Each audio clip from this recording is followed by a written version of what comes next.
Assalamualaikum warahmatullahi wabarakatuh. Balik lagi di channel gua. Dan kali ini gua akan membahas tentang faktor-faktor penyebab ikan sakit ya. Dan ini juga menurut gua juga penting, mungkin kalian juga bisa buat masukan atau rekomendasi kalian tentang perawatan ikan yang gampang sakit itu kenapa faktornya. Nah, dalam video ini akan gue jelaskan beberapa faktor penyebab ikan sakit, dan untuk lebih jelasnya langsung aja kalian simak video gua berikut ini.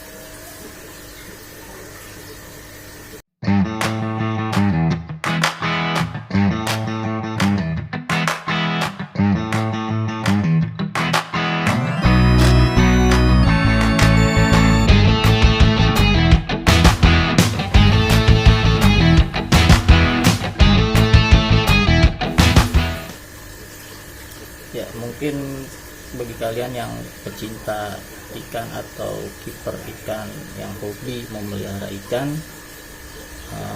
mungkin video ini akan cukup penting untuk kalian ya dalam memelihara ikan, karena menjaga kesehatan ikan itu benar-benar satu faktor utama ya.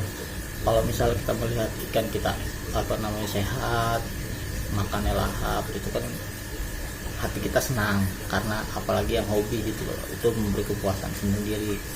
Apalagi bagi pemelihara ikan predator seperti peacock bass yang makannya wah nyenengin gitu kan, itu mungkin akan jadi kepuasan sendiri.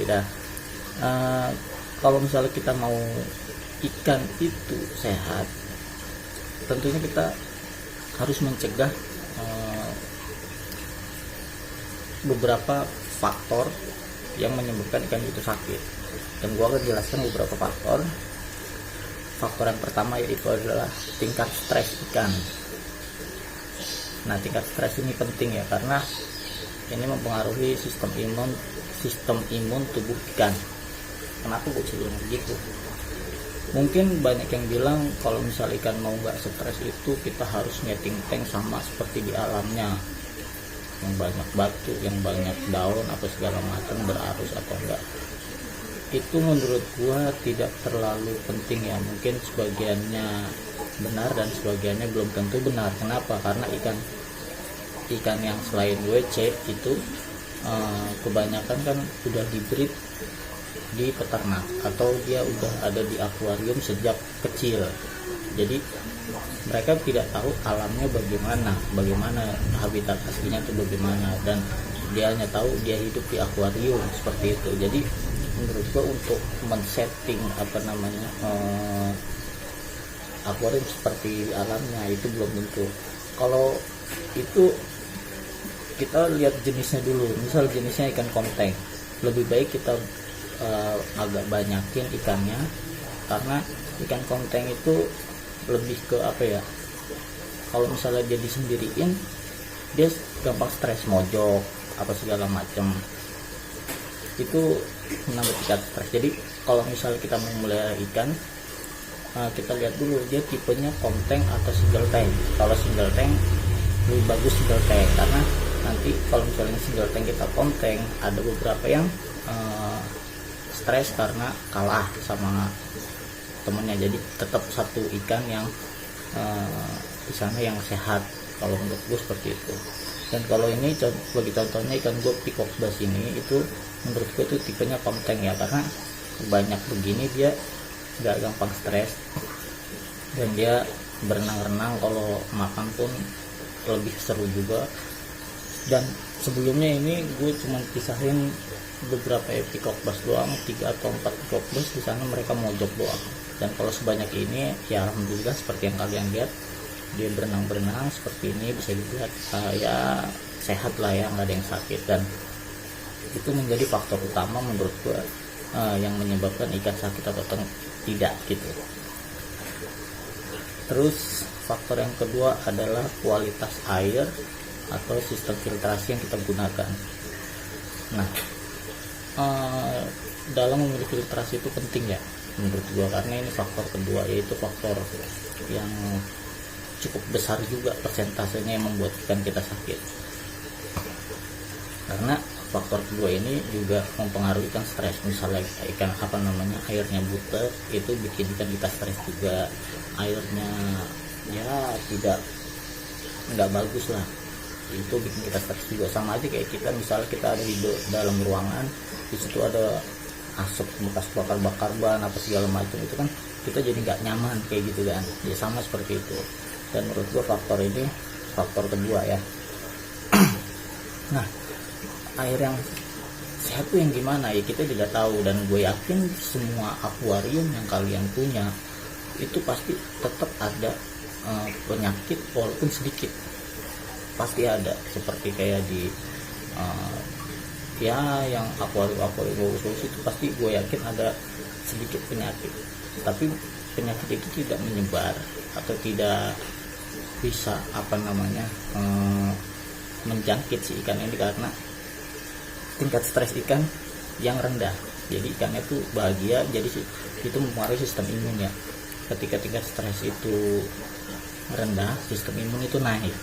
Dan ketika tingkat stres itu naik, sistem imun itu rendah. Jadi gue yakin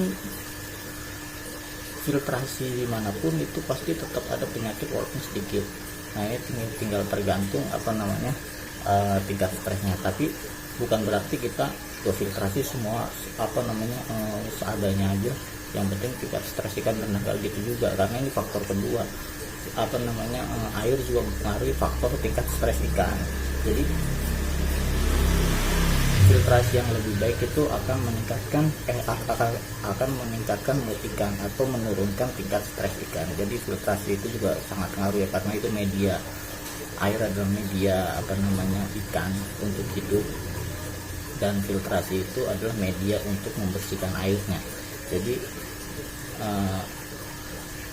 untuk keeper, untuk yang kedua ini, poin kedua ini, coba perhatikan sistem filtrasi kalian bagaimana. Jadi kalau misalnya kurang bagus, alangkah baiknya dibagusin agar ikannya pun lebih sehat, moodnya lebih naik, tingkat bakteri yang tercemar di dalam air pun lebih menurun gitu. Yang kedua itu tadi, kualitas air atau sistem filtrasi yang kita gunakan. Terus untuk yang ketiga adalah kualitas bibit ya. Jadi untuk poin ini gue nggak bisa bilang semua ikan itu sama.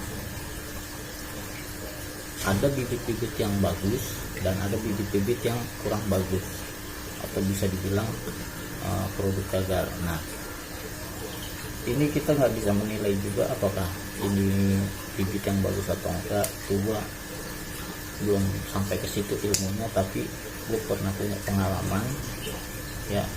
Gue membeli beberapa ikan itu, beberapa jenis ikan. Nah tiap jenis itu gue dari tempat yang berbeda. Nah ada beberapa jenis, satu jenis lah, ada satu jenis dia mati semua, tapi untuk jenis lain tidak.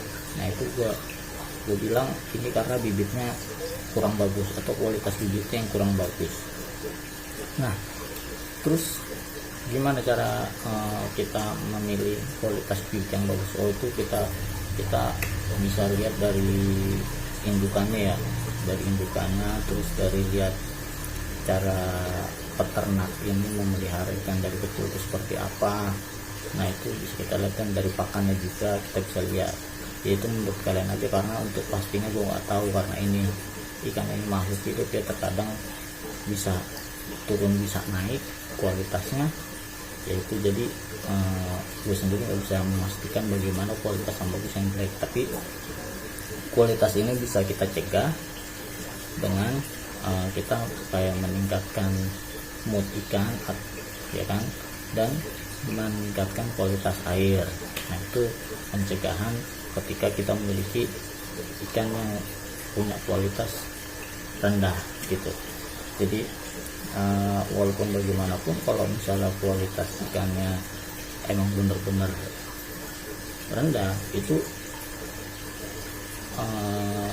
hanya mengulur waktu aja, karena dia nggak bakal bisa hidup ya seperti yang ya kalian tahu kualitas bagus kan, dia mengeluarkan warna yang cerah, terus punya perilaku yang lincah gitu kan.